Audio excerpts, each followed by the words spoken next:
नमस्कार, मी डॉक्टर मच्छिंद्र बांगर महाराष्ट्रातील आणि देशातील हवामान परिस्थिती संदर्भात दीर्घावधीचा अंदाज देणार आहे।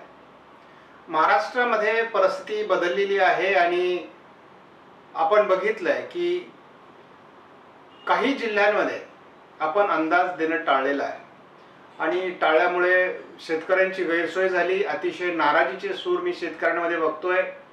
सोलापूरच्या आपल्या व्हॉट्सअप ग्रुपवर काहींनी ओपिनियन पोल घेतला आणि जवळपास 100% ओपिनियन पोल अंदाज द्या अशा प्रकारचा आला। त्या ठिकाणी कोणीही अंदाजाला विरोध केलेला नाही। तर अशा अनेक घटना मी आज ऑब्झर्व करतोय। सध्या ज्या द्राक्ष बागायतदारांसाठी आपण अंदाज बंद केले त्याच द्राक्ष बागायतदारांची मला जवळपास 1000 फोन आले की साहेब आमच्यासाठी तरी अंदाज वैयक्तिक द्या। आणि कोणाला वैयक्तिक अंदाज देणं एवढं सोपं नसतं। आम्ही सगळं आमच्या आयुष्याच्या जबाबदाऱ्या सांभाळून हवामान अंदाज देत असतो आणि त्याच्यामुळे प्रत्येकाला फोनवर अंदाज देणं किंवा प्रत्येकाला व्हॉट्सअपमधून मेसेजला उत्तर देणं एवढं सोपी गोष्ट नाही आहे। फार त्रासदायक गोष्ट आहे आणि त्यामुळे त्याला मर्यादा आल्यात। म्हणून आपण आपल्या शेतकऱ्यांची गैरसोय होऊ नये म्हणून आपण एक व्हॉट्सअप ग्रुप सध्या तात्पुरत्या स्वरूपामध्ये पेड म्हणून म्हणजे दीर्घावधीचा अंदाज आहे। जे आपले रेग्युलर अंदाज जसे पद्धतीने येत होते तेच अंदाज आपण एका व्हॉट्सअपवर तो व्हिडिओ टाकतो आणि जो 48 तासाचा व्हिडिओ आहे तो मात्र आपल्या रेग्युलर यूट्यूब चॅनलवर टाकतो। कारण आपल्याला कोणाचंही नुकसान आर्थिक होऊ नये हे भान ठेवायचं आहे। त्यामुळे आपण त्यांना देखील प्रतिसाद देणार आहोत, त्यांचंही मान सन्मान आपण सांभाळणार आहोत। परंतु बाकी गोरगरीब शेतकरी इतर पिकं घेणाऱ्या शेतकऱ्यांचं फार मोठं नुकसान होतं आहे आणि मला कोणत्याही शेतकऱ्यांकडनं 1 रुपयाची अपेक्षा नाही। परंतु परिस्थिती अशी आहे की कुठलीही गोष्ट सहज फुकट दिली आणि त्यात कुठलेही रिस्ट्रिक्शन नसतील तर मग तेच व्हिडिओ व्हायरल होतात आणि मग पर्यायाने चुकीचा मेसेज समाजामध्ये जातो। त्यामुळे जो मी व्हिडिओ दीर्घावधीचा अंदाजाचा सध्या पेड ग्रुपवर देणार आहे तो कोणत्याही व्यक्तीला तिथून तो कॉपी पेस्ट करून दुसऱ्याला पाठवता येणार नाही, ही एक आपण सूचना केलेली आहे। कालपर्यंत 7 मंडळीने आपल्याला पेड ग्रुपला मेंबरशिप घेतलेली। ही मेंबरशिप लाईफ टाईम आहे। आयुष्यामध्ये एकदा फक्त 500 रुपये भरायचे आहे। पुन्हा तुम्हाला कधीही पैसे भरायचे नाहीत। लाईफ टाईम तुम्हाला जो माझा रेग्युलर अंदाज आहे तो तुमच्या ग्रुपवर येणार आहे आणि तो सातत्याने राहणार आहे। आणि यातून जे उत्पन्न होणार आहे त्या उत्पन्नातून आपण एक ॲप तयार करणार आहोत, ज्या ॲपच्या माध्यमातून तुम्हाला माझ्या सगळ्या प्रकारचे अंदाज उपलब्ध होतील, जेणेकरून त्याच्यावर कुठल्याही प्रकारचं कोणाचंही ऑब्जेक्शन किंवा कुठल्याही प्रकारची बंधनं असणार नाहीत। त्यामुळे आपण यूट्यूब हे एक आपलं प्रसाराचं माध्यम आहे, परंतु दुसरं त्यालाच पॅरलल अशा प्रकारचं एक ॲप आपल्या हवामान अंदाजाचं तयार करणार आहोत आणि त्यासाठी यातून येणाऱ्या उत्पन्नाचा वापर होईल। पर्यायाने हे केवळ मला शेतकऱ्यांसाठीच करायचं आहे, परंतु यातून एक निधी उभा राहील आणि तुमचंही सहकार्य मिळेल। त्यामुळे माझी विनंती आहे की तुम्ही पेड ग्रुपला देखील ज्यांना असं वाटतंय की मला दीर्घावधीच्या अंदाजाची गरज आहे त्यांनी जॉईन व्हा। सगळ्यांना गरज नाही तर त्यांनी जॉईन होण्याचा आग्रह नाही, ही गोष्ट लक्षात घ्या। आता मी कमी वेळेचा अंदाज देत असल्यामुळे मला खूप मर्यादा येत आहेत आणि त्यामुळे मला जे काही सवय झालेली अंदाज सांगण्याची ती सुद्धा या ठिकाणी अशी कंट्रोल करावी लागते।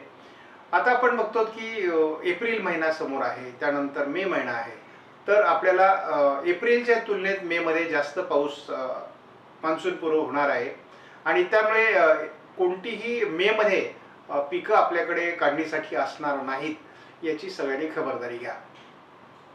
एप्रिलमध्ये मात्र पाऊस हा येऊन जाऊन आहे, सातत्याने का तो मान्सून नाही आहे, त्यामुळे सातत्याने ते तुम्हाला पाऊस दिसणार नाही।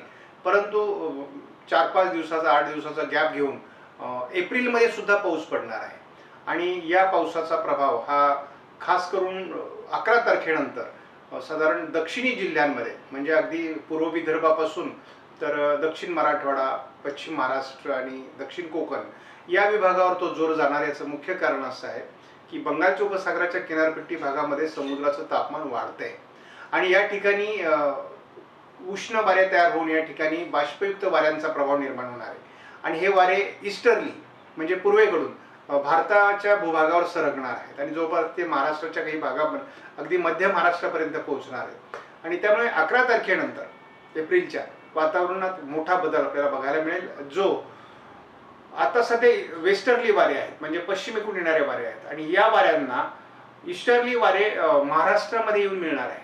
आणि त्यामुळे महाराष्ट्रामध्ये आपल्याला 11 तारखेनंतर म्हणजे 11 एप्रिल नंतर पावसाचं प्रमाण हे महाराष्ट्राच्या दक्षिणेकडून वाढताना दिसणार आहे. त्यामुळे ज्या शेतकऱ्यांची पिकं ही साधारणपणे 11 तारखेच्या आत तुम्हाला शेतीचे कामं उरकून घेणं अपेक्षित आहे या दक्षिणी पट्ट्यामध्ये. आता राहिला प्रश्न हा की एप्रिलचा पहिल्या आठवड्यात अगदी सुरुवातीला आणि मार्चचा शेवट हा थोडा पावसाळी आहे, आणि त्यासाठी आपल्याला सगळ्यांनाच काळजी घ्यायची आहे. कारण महाराष्ट्रामध्ये जी काही फेब्रुवारी आणि मार्चमध्ये आत्तापर्यंत गारपीट झाली त्यापेक्षा थोडी गारपीट अधिक होण्याची शक्यता आहे. आणि हा जो पॅच आहे हा जास्त गारपिटीचा राहण्याची शक्यता मी यापूर्वी व्यक्त केली आहे. तसा मला कुठल्याही शेतकऱ्यांना घाबरवण्यासाठी मी अंदाज देत नाही. माझा अंदाज हा परफेक्ट आणि अचूक असतो, आणि त्यामुळे मल्टी मॉडेल सिस्टम आपण त्यासाठी अभ्यासलेल्या असतात आणि त्यातून आपण हा अंदाज देतो. त्यामुळे माझी सगळ्यांना विनंती आहे की वेस्टर्ली आणि ईस्टर्ली वाऱ्यांचा संगम महाराष्ट्रात होत असल्यामुळे जो उत्तरार्ध आहे एप्रिलचा तो सुद्धा पावसाळी राहणार आहे. आणि अगदी सुरुवात जी आहे एप्रिलची आणि शेवटचे हे 2 दिवस मार्चचे हे देखील तापदायक असणार आहेत महाराष्ट्रासाठी. तर या सगळ्या काळात आपण काळजी घ्या. सगळ्यांनी आपल्या नियोजनबद्ध शेतीचे कामं करा. हा अंदाज मी परत देत नाही, आणि नंतर मी एप्रिल ऐवजी मे मधल्या अंदाजावर जास्त लक्ष केंद्रित करणार आहे. कारण मे पासून आपल्या मान्सूनच्या हालचाली सुरू होतात.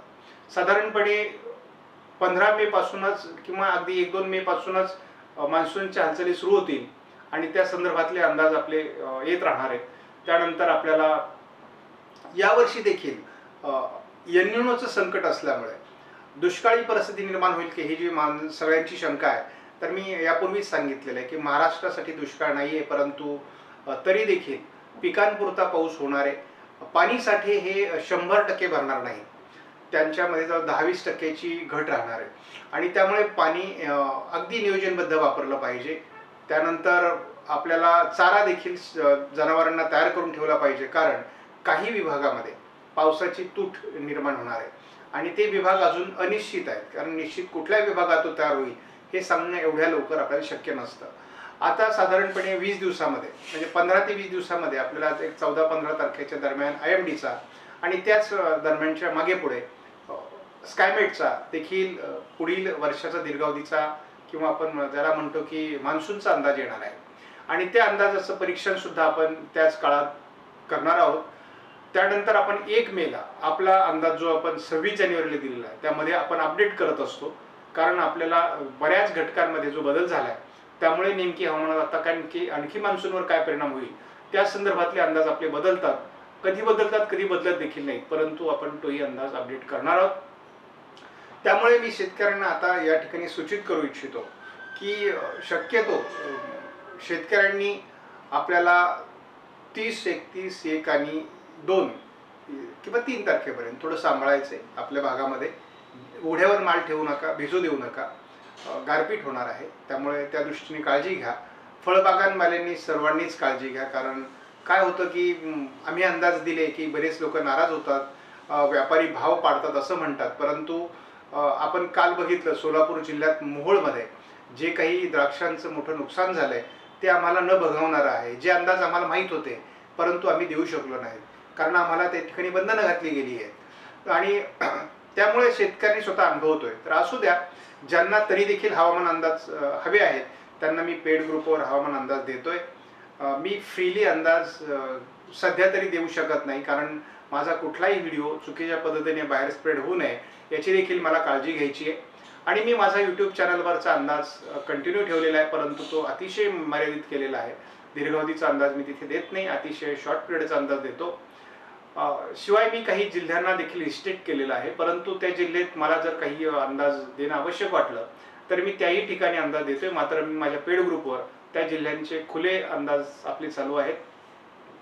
आणि त्यामुळे आपल्याला एक लक्षात घ्या की तुम्हाला सामान्य थोडी मी असं म्हणेल की किरकोळ रक्कम आहे, तुम्ही ती पेड ग्रुपला टाका आणि तुमचा अंदाज कंटिन्यू ठेवा, म्हणजे तुमचं कुठलंही आर्थिक नुकसान होणार नाही हे लक्षात घ्या. कारण आपले लाखो रुपये नुकसान करण्यापेक्षा थोडं आमच्याही चॅनलला सहकार्य होईल आणि आपल्याला एक चांगली टीम लाईफ टाईम मेंबरशिपची तयार करता येईल.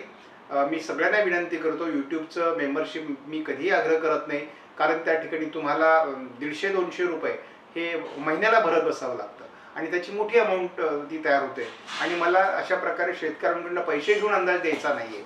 म्हणून ही जी माझी एक वन टाईम रक्कम आहे, ही एक माझे शेतकरी मला कायमचे लाईफ टाईम जोडले गेले पाहिजेत आणि म्हणून मी ही लाईफ टाईम मेंबरशिपची अमाऊंट ठेवलेली आहे. सगळ्यांनी, मॅक्झिमम लोकांनी या ग्रुपला जॉईन व्हा. नंतर आपण याच ग्रुपला ॲपमध्ये कन्वर्ट करणार आहोत आणि तुम्हाला एक ऑथेंटिक अशा प्रकारचे अंदाज देणार आहोत. त्यामुळे कोणीही घाबरायचं नाही, दुष्काळ वगैरे काही पडणार नाही. अतिशय चांगल्या प्रकारची पिकं महाराष्ट्रामध्ये येणार आहेत. कामापुरतं पाणीसाठे देखील होणार आहेत. फक्त ज्या भागामध्ये पाण्याची तुटवडा निर्माण होईल किंवा पाऊस कमी पडेल त्याचे अंदाज देखील तुम्हाला साधारण 15 मे पासूनच आम्ही देणार आहोत. त्यामुळे आपल्याला ते अंदाज मिळण्याकरता आपल्याला पेड ग्रुप जॉईन करणं सध्या आवश्यक आहे. तसेही 1 मे पासून मी दीर्घावधीच्या अंदाजामध्ये 7 दिवसाचा अंदाज सुरू करणार आहे. त्यामुळे तसंही माझ्या सामान्य शेतकऱ्यांना सुद्धा कुठलीही अडचण निर्माण होणार नाही याची मी दक्षता घेणार आहे. त्यामुळे शेतकऱ्यांनी बिलकुल घाबरायचं नाही. मी तुमच्या बरोबर आहे आणि कायम तुम्हाला माझे अंदाज येत राहणार आहेत. एवढंच आता शेवटचं मी सांगतो की मान्सून या वर्षीचा ज्या भागाला पाऊस कमी होईल त्याला फार तापदायक ठरणार आहे, कारण असमान वितरण असतं पावसाचं. काही भागात खूप पाऊस होतो आणि काही भागात पाऊस होत नाही. अतिवृष्टी यावर्षी होणार आहे, परंतु ती ठराविक भागात होईल. आणि यावर्षी आपल्याला जरी दिसत असलं तर जून जुलैमध्ये जरी कोकणात चांगला पाऊस पडला तरी ऑगस्ट सप्टेंबर हे कोकणाला त्रास देणार आहेत आणि त्यामुळे आपल्याला तोही भाग उत्तर महाराष्ट्रात सुद्धा पावसाची तूट आपल्याला ऑगस्ट सप्टेंबरमध्ये जाणवणार आहे.